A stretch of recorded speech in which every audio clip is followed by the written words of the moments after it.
నంద్యాల జిల్లా Allagadda rural police circle పరిధిలో రానున్న వినాయక చవితి పండుగ సందర్భంగా గణేష్ మందిరాల నిర్వహణకు పోలీస్ శాఖ అనుమతి తప్పనిసరిగా తీసుకోవాలని రూరల్ సీఐ దాది మురళీధర్ రెడ్డి తెలిపారు.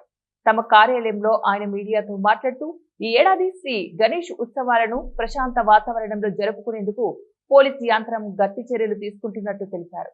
రూరల్ పరిధిలోని చాగలమర్రి, ఆలగడ్డ మండలం, ఉయ్యాలవాడ, దొర్నిపాడు మండలాల్లో ఈ నెల 27వ తారీఖున ఉత్సవాలు ప్రారంభమై 29వ తారీఖున నిమజ్జనంతో ముగుస్తాయని సీఐ మురళీధర్ రెడ్డి తెలిపారు.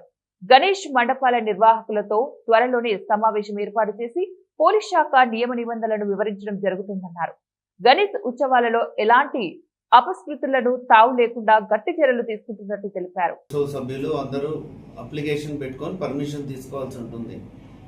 తర్వాత ఉత్సవ విగ్రహ కమిటీ వాళ్ళందరికీ కొన్ని పోలీసుల వారు సూచనలు ఇస్తారు. ఆ సూచనల మేరకు ఈ ఎన్ని రోజులు వినాయక చవితి విగ్రహం ఉంటుందో ఆ రోజు వాళ్ళు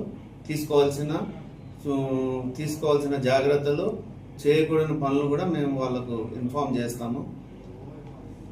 ఈ ఉత్సవ కమిటీ వాళ్ళందరూ కూడా ఈ విగ్రహాలను సైజులతో సహా మాకు సమాచారాన్ని ముందే ఇవ్వాల్సి ఉంటుంది. నిమజ్జనము ఆలగడ్డ రూరల్ మండలము, చాగలమర్రి, దొర్నిపాడు, ఉయ్యాలవాడలో 3వ రోజే నిమజ్జనం చేసుకోవాల్సి ఉంటుంది. అంటే 27వ తారీఖు పండగ కాబట్టి 27, 28, 29 సాయంత్రం 5 గంటల కల్లా అన్ని విగ్రహాలు నిమజ్జనం అయిపోయి ఉండాలి. ఇది పోలీసు సిబ్బంది ఈ 4 మండలాల్లోంచి మళ్ళీ నంద్యాల బందోబస్తుకు వెళ్లాల్సి ఉంటుంది కాబట్టి అందరూ ఈ నిర్వాహకులందరూ ఈ 3వ రోజే అనుమతి ఇస్తారు. 3వ తారీఖు తర్వాత పోలీసు వారికి ఎటువంటి అనుమతి ఇచ్చే ప్రసక్తి లేదు.